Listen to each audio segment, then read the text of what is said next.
अपन present है एक नए टॉपिक के साथ जिसका नाम है, आपको डिस्प्ले हो रहा होगा, मेजरमेंट एंड यूनिट। ये यूनिट इतना मतलब ये चैप्टर इतना जरूरी है कि आप विदाउट मेजरमेंट और यूनिट, ठीक है, अपने किसी भी एक दिन को नहीं गुजार सकते हैं। ठीक है, इतना ज्यादा जरूरी है ये टॉपिक और ये चैप्टर। ठीक है, तो सवाल ये उठता है कि भाई ये मेजरमेंट क्या है। ठीक है, तो मेजरमेंट को अगर सिंपल तरीके से डिफाइन किया जाए तो it is a comparison to a standard object. एक स्टैंडर्ड ऑब्जेक्ट से, एक मानक वस्तु से किसी भी चीज की अगर तुलना करी जाए तो ये प्रोसेस जो है वो मेजरमेंट कहलाता है। ठीक है, जैसे हम एक छोटा सा एग्जांपल ले लें कि एक मीटर का वायर जो होता है वो अलग अलग कंट्री में अगर आप ढूंढें या अलग अलग स्टेट में आप ढूंढें इंडिया के, है ना, तो उसका जो लेंथ होता है वो आपको हर एक जगह सेम मिलेगा। तो भाई what is the reason behind कि दिस लेंथ इज सेम। ठीक है, तो इस चीज को हम लोग देखेंगे कि कैसे इस चीज की स्टैंडर्डाइजेशन की गई। ठीक है, और क्या है ये स्टैंडर्डाइजेशन। ठीक है, तो सिंपल सा डेफिनेशन मैंने आपको मेजरमेंट के बताए हुए हैं कि भाई मानक ऑब्जेक्ट से, इन द सेंस स्टैंडर्ड ऑब्जेक्ट से जब आप किसी ऑब्जेक्ट का कंपेरिजन करते हैं, तुलना करते हैं, तो ये प्रोसेस कहलाता है मेजरमेंट। अब हम लोग एक छोटा सा स्टैंडर्डाइजेशन को देख रहे हैं। ठीक है, फ्रांस में 1983 में मीटर को लेकर के डिस्कशन हुआ था। ठीक है, तो वहां पे एक रॉड है, ठीक है, प्लेटिनम इरिडियम की, प्लेटिनम एंड इरिडियम की रॉड है। ठीक है, इरिडियम की। अच्छा, कब हुआ था ये? 1983 में, है ना। यहां पे क्या हुआ था कि 1 मीटर का डेफिनेशन जो है वो सेट किया गया था कि प्लेटिनम इरिडियम का जो रॉड है, अगर इसको कांस्टेंट टेम्परेचर पे, इन द सेंस, ठीक है, एक टेम्परेचर फिक्स करी गई 271.3 केल्विन। ठीक है, ये टेम्परेचर आपके पास सेट करी गई 273.1, ऐसा, है ना। इस कंडीशन में इस रॉड में 2 पॉइंट लगाए गए और उस पॉइंट के बीच का जो डिस्टेंस है उसको 1 मीटर कहा गया। ठीक है, तो अब जो भी कंट्रीज हैं, है ना, या दूसरे तरीके से आप ये भी देख सकते हैं, इसका एक अलग डेफिनेशन और भी दिया गया कि लाइट, ठीक है, लाइट इतना सेकंड में 299,782,458 सेकंड में, ठीक है, 299,782,458 सेकंड में, ठीक है, जितना डिस्टेंस ट्रेवल करेगा, किस केस में? वैक्यूम के केस में। ठीक है, लाइट जितना डिस्टेंस ट्रेवल करेगा, जितना दूरी चलेगा, तो वो डिस्टेंस ही क्या कहलाएगी? 1 मीटर कहलाएगा।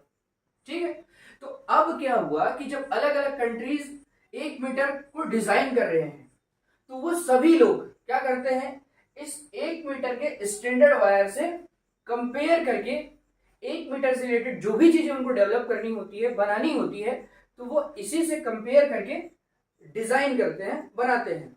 इसलिए आप देखते होंगे कि अलग अलग कंट्रीज हो या फिर अलग अलग स्टेट्स हो इंडिया की, वो सभी जगहों पे आपको 1 मीटर का लेंथ जो मिलता है वो बिल्कुल सिमिलर मिलता है, क्योंकि एक चीज आपके पास स्टैंडर्ड है, फिक्स है। अब उससे जो भी कंट्री को या जिस भी स्टेट को बनाना है ना, तो उससे वो क्या करते हैं, कंपेयर करते हैं और उतना ही लेंथ को डिजाइन करके बना लेते हैं। इसी तरीके से बार्ट का, इन द सेंस मास की जो कैलकुलेशन थी, मेजरमेंट था, ठीक है, उसके लिए भी स्टैंडर्डाइजेशन किया गया सिमिलर टाइम पे 1983 में ही, है ना। तो आप देख रहे होंगे कि अब जितने भी कंट्री इस चीज को बनाएंगे वो इससे कंपेयर करेंगे, तो ये एक स्टैंडर्डाइजेशन हो गया। ठीक है, इंटरनेशनल स्टैंडर्डाइजेशन हो गया। और ऐसा नहीं है कि सिर्फ फ्रांस में हुआ तो फ्रांस वालों के लिए सिर्फ एक्सेप्टेबल है, नहीं, ऐसा बिल्कुल भी नहीं है। ये पूरी कंट्री के लिए क्या है, ये सभी लोगों के लिए ये बिल्कुल एक्सेप्टेबल है, मान्य है ये चीजें। ठीक है, तो मेजरमेंट से रिलेटेड ये सभी चीजें जो है, जैसे लेंथ की हो गई, मास की हो गई, है ना, टेम्परेचर की हो गई, ये सभी चीजों की स्टैंडर्डाइजेशन अवेलेबल है और उनसे कंपेयर कर करके अलग अलग कंट्रीज जो है वो ऑब्जेक्ट बना रहे होते हैं, ठीक, और जो मार्केट में अवेलेबल है। ठीक है, तो फिर से मैं एक बार समराइज कर दूंगा आपको कि भाई मेजरमेंट, व्हाट इज मेजरमेंट? तो measurement is a process where is comparison, ठीक है, comparison to the standard object. जब आप किसी स्टैंडर्ड ऑब्जेक्ट से कंपेरिजन करते हैं, ठीक है, तो that phenomena is known as measurement. ठीक है, अब देखिए ये मेजरमेंट की प्रोसेस हो गई। अब मेजरमेंट जो है वो एक चीज के बिना बिल्कुल अधूरा सा है ना? वो चीजें क्या है? वो चीजें क्या है? तो वो है यूनिट्स। यूनिट्स जैसे आपने मेजर किया, ठीक है, मेजर किया और आपने राइट डाउन किया 50, ठीक है, तो कोई भी पर्सन आपसे ये क्वेश्चन करेगा कि भाई 50 क्या है ना? बट जब आप इसके पीछे 50 मीटर ऐसे राइट डाउन कर दें या फिर उसके सामने आप 50 ऐसे रुपीज राइट डाउन कर दें, ठीक है, या फिर आप 50 केजी राइट डाउन कर दें, ठीक है, in this case there is no question about this. ठीक है, मतलब अब यहां पे जैसे ये अगर लिखा हुआ है तो इतना तो बेसिकली क्लेरिफाई हो ही जाएगा कि 50 मीटर ये किसी ना किसी ऑब्जेक्ट का लेंथ है। ठीक है, सेकेंड कंडीशन आपको रुपीज दिख रहे हैं, है ना? थर्ड केजी दिख रहा है, मतलब किसी न किसी ऑब्जेक्ट का ये मास है। तो इस तरीके से ये जो है ये आपको हेल्प कर रहे हैं for the identification and this is known as unit. ठीक है, यही सब चीज जो आप देख रहे हैं ना यही कहलाते हैं आपकी यूनिट्स। ठीक है, तो जो मेजरमेंट को एक प्रॉपर पहचान देंगे उनको क्या कहते हैं? यूनिट्स कहते हैं। ठीक है, आई होप की चीजें आपको थोड़ा सा समझ में आया होगा। ठीक है, तो इतनी चीजों को आप इंश्योर करिए, फिर आगे अपन प्रोसीड करते हैं। चलिए इसको रफ कर लेते हैं। मेजरमेंट की चीजें आपको समझ में आई हैं। अब आते हैं हम लोग यूनिट्स की बात करते हैं। Units are basically two type. First one is fundamental unit, जिसको कि आप हिंदी में मूल मात्रक कहते हैं। ठीक है, यूनिट्स कितने टाइप के होते हैं? 2 टाइप्स के होते हैं। ठीक, पहला आप हिंदी में इसको मूल मात्रक कहते हैं, इंग्लिश में इसको आप फंडामेंटल यूनिट कहेंगे, फंडामेंटल यूनिट। ठीक है, सेकेंड वन इज व्युत्पन्न मात्रक, व्युत्पन्न मात्रक, या फिर आप इसी को डेराइव्ड यूनिट, डेराइव्ड यूनिट कहेंगे। ठीक है, एक तो आप फंडामेंटल यूनिट कहेंगे या तो फिर आप उसको आप सेकेंड वाले को क्या कहेंगे? डेराइव्ड यूनिट कहेंगे। ठीक है, तो ब्रॉड में डिस्कशन करेंगे हम लोग, है ना, इन सब चीजों के बारे में। तो आइए देखते हैं फंडामेंटल यूनिट्स को पहले। ठीक है, कितने टाइप के होते हैं फंडामेंटल यूनिट, क्या होते हैं? ठीक है, आइए इन चीजों को देखते हैं। तो first of all upon discuss करेंगे फंडामेंटल यूनिट के बारे में, मतलब मूल मात्रक के बारे में। देखिए यहां पे जो आपको मूल वर्ड दिख रहा है ना, इसको आप एक तरीके से कह सकते हैं रूट। रूट का मतलब क्या होता है? जड़। ठीक है, तो ये ऐसे मात्रक हैं। ठीक है, मात्रक इन द सेंस क्या? आइडेंटिफिकेशन। ठीक है, मैंने आपको एग्जांपल के थ्रू एक्सप्लेन किया आइडेंटिफिकेशन। ठीक है, तो मात्रक जो होते हैं वो आइडेंटिफाई कर देते हैं। जैसे अगर अपन एकदम लो लेवल पे एग्जांपल समझे कि हमारे इंडिया में बहुत सारे लोग हैं, अलग अलग नाम है सबका। ठीक है, सब इंसान है लेकिन सबकी नेमिंग करी गई है और वो इंसान अपने एक प्रॉपर नाम से जाना जाता है ना? तो इसी तरीके से अलग अलग क्वांटिटी है, राशियां हैं फिजिक्स में, ठीक है, केमिस्ट्री में, तो उनके लिए अलग अलग एक तरीके से आप ये समझ लीजिए कि भाई उनका नामकरण कर दिया गया है। ठीक है, तो आइए देखते हैं उन्हीं के नामकरण कैसे हैं, किनको किस नाम से पुकारा जा रहा है। एक बात और एकदम इसी एग्जांपल से रिलेट करके समझिए उस बात को कि दो लोगों के नाम कभी कभी क्या हो जाते हैं? बिल्कुल सिमिलर हो जाते हैं। ठीक है, अब कभी कभी क्या होते हैं उनके पिताजी के भी नाम सिमिलर हो जाते हैं, but 2 person are not a similar person. लेकिन दो लोग एक लोग नहीं हो सकते हैं एज सिमिलर। कभी कभी ऐसा होगा कि 2 क्वांटिटी है, 2 राशियां हैं अलग अलग, लेकिन उनका जो यूनिट है वो क्या हो जाएगा? सिमिलर हो जाएगा। तो जब सिमिलर हो जाएगा, in case these are not a similar quantity, मतलब वो सेम राशियां नहीं होंगी, इस बात को आप नोटिफाई करके रखिए। और उसी कॉन्टेक्स्ट में समझिए कि इस वर्ल्ड में, इस हमारे कंट्री की अगर हम बात कर ले, इंडिया में, तो अलग अलग लोग हैं और उनकी नेमिंग अलग अलग करी गई है for the categorization purpose, for the identification purpose only. भाई नेमिंग अलग क्यों किया गया है? ताकि हम आइडेंटिफाई कर पाए कि ये इस नाम से जाना जाता है और ये इस नाम से जाना जाता है। ठीक है, तो अलग अलग क्वांटिटीज हैं, उनकी भी अलग अलग एक तरीके से अगर आप समझे बिल्कुल सिंपल वे में, तो उसकी भी नेमिंग है। ठीक है, तो आइए समझते हैं नेमिंग क्या क्या है, किसको किस नाम से पुकार ले हम लोग।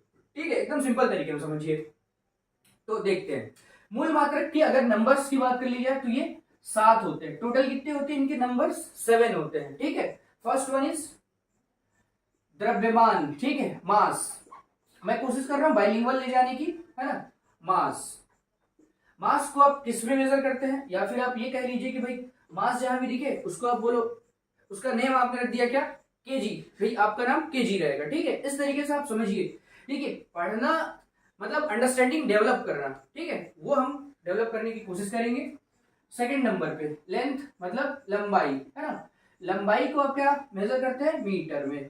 ठीक, थर्ड वन इज टाइम, समय।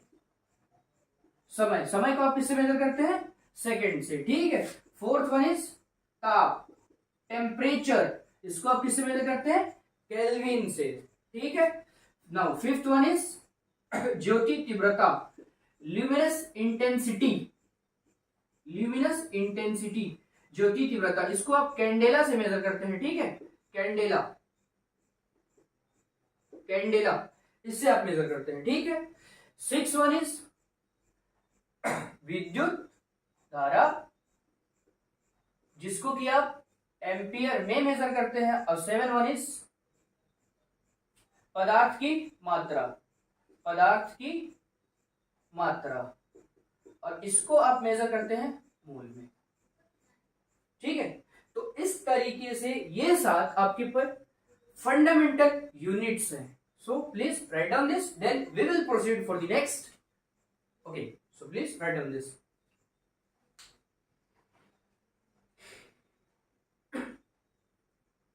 चलिए, आपने राइट डाउन कर लिया होगा अब तक।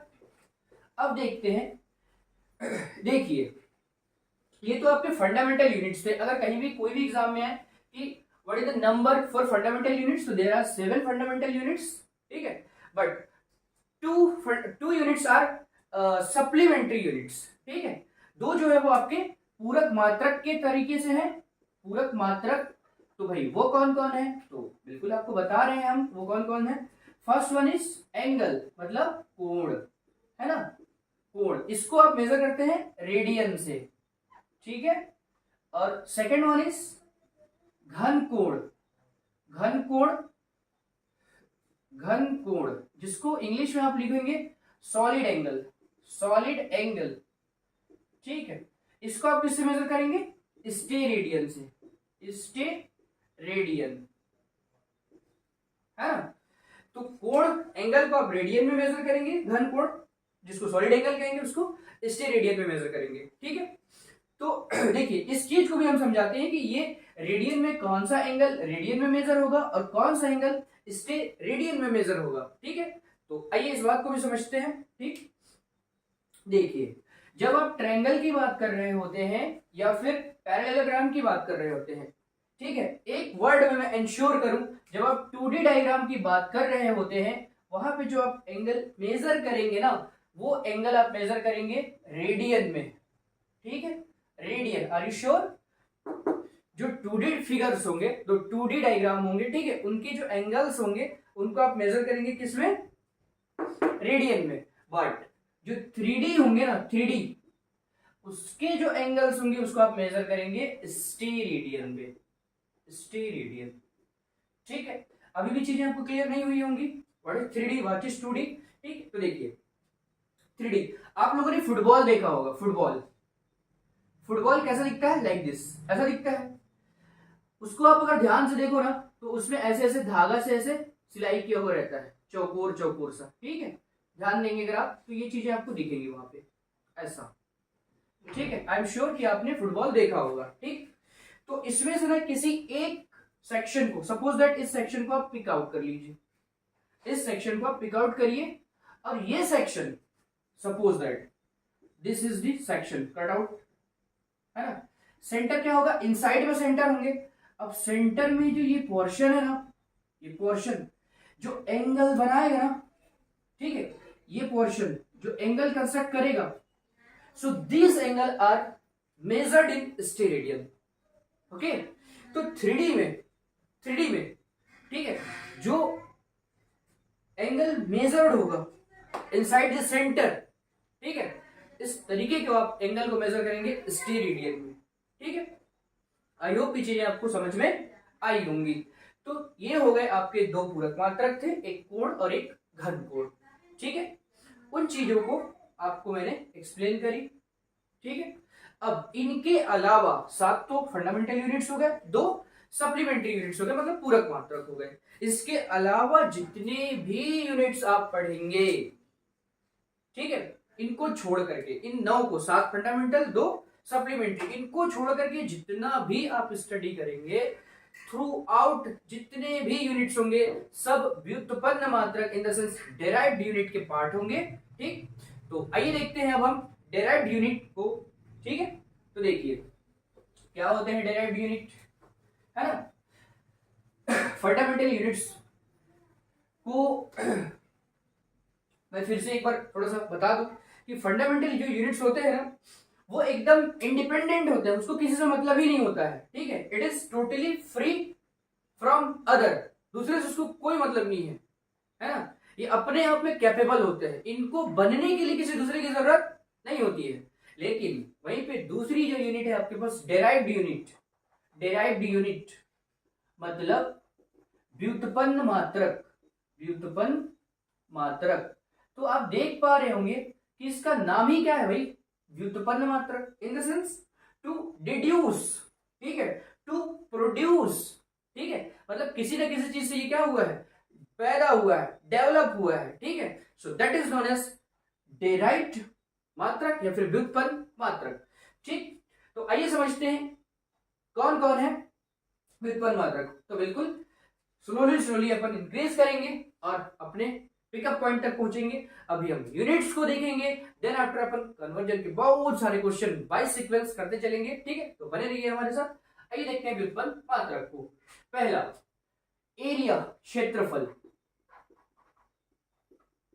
ठीक, एरिया, इसको ना कुछ इसी तरीके से आप समझ के चलो ना कि ये एक नेमिंग हो रही है। एरिया को किस नाम से पुकारे, आयतन को किस नाम से पुकारे, डेंसिटी को किस नाम से पुकारे। ठीक है, अलग अलग क्वांटिटीज के अलग अलग नेमिंग। ठीक, बेहतर समझ में आएगा आपको। तो एरिया फॉर्मूला क्या होता है, लंबाई इंटू चौड़ाई, लेंथ इंटू विड्थ। लेंथ को आप किससे मेजर करते हैं, length is a fundamental unit and it is measured in meter, so it is meter. चौड़ाई, width, it is also kind of a length, ये भी एक लंबाई का ही प्रकार है जिसको आप किससे मेजर करेंगे, मीटर से। तो मीटर इंटू मीटर, जब आप मीटर का मल्टीप्लाई करेंगे कितना हो जाएगा, मीटर स्क्वायर। ठीक है, फिर आते हैं सेकंड पे। तो देखिए मीटर स्क्वायर जब बना है तो क्या metre square without helping metre, बिना मीटर के हेल्प के क्या मीटर स्क्वायर प्रिपेयर हो जाता, बिल्कुल भी नहीं। ठीक, तो एंश्योर रहिए कि हमने जो डेफिनेशन दिया या जो डिफाइन किया कि भाई जो डिराइव्ड यूनिट होते हैं वो दूसरे पे डिपेंडेंट होते हैं। दूसरे इन द सेंस अगर उसको एकदम डिस्क्लोज करके कहा जाए तो it is totally depending upon the fundamental unit. Okay, ये पूरी तरीके से निर्भर होते हैं किस पे, मूल मात्रकों के ऊपर। ठीक है, मूल मात्रक अगर ना रहे तो व्युत्पन्न मात्रक आप बना ही नहीं पाएंगे। ठीक, तो आइए देखते हैं, आयतन की बात करते हैं। आयतन का फॉर्मूला क्या होता है आपके पास, क्षेत्रफल, एरिया इंटू हाइट, ऊंचाई। क्षेत्रफल के पास आपकी यूनिट कितनी है, मीटर स्क्वायर, और हाइट की यूनिट भी क्या होती है, मीटर। तो मीटर स्क्वायर और मीटर कितना हो जाएंगे, मीटर क्यूबिक। इस तरीके से आप देखते होंगे कि आयतन की इकाई क्या होती है, मीटर क्यूबिक होती है। ठीक है, अच्छा एक बात और ये भी समझते चलो कि आयतन क्या होता है। ठीक है, तो it is a containing capacity of an object, किसी भी ऑब्जेक्ट का अपने अंदर ग्रहण करके रखने की जो क्षमता होती है ना, capacity, that is known as volume या फिर आयतन। ठीक, मैं कोशिश कर रहा हूं बाइलिंगुअल लेके चलो ताकि इंग्लिश मीडियम के बच्चों को भी समझ में आए और हिंदी मीडियम के बच्चों को भी समझ में आए, है ना। थर्ड नंबर आते हैं हम लोग घनत्व के बारे में बात कर लेते हैं। देखिए घनत्व क्या होता है, अगर घनत्व को मैं एक वर्ड में डिफाइन करूं एकदम लोकल लैंग्वेज में, तो भीड़ भाड़। ठीक है, घनत्व मतलब भीड़ भाड़। कैसे,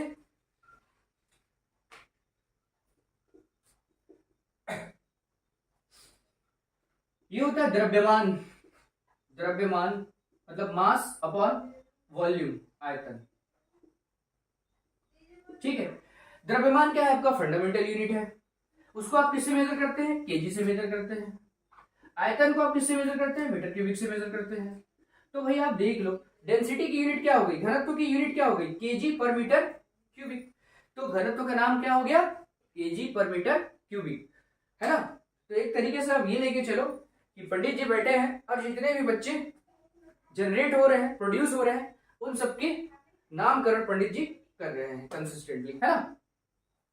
और आप लोग बकायदे उनको बुला रहे हैं और बोल रहे हैं साहब इनका नाम कर दो, ये अभी नया आया इनका नाम कर दो, है ना। तो इस तरीके से आप कुछ इसी तरीके से लेकर के समझो, ये नेमिंग ही हो रही है एक तरीके से, है ना।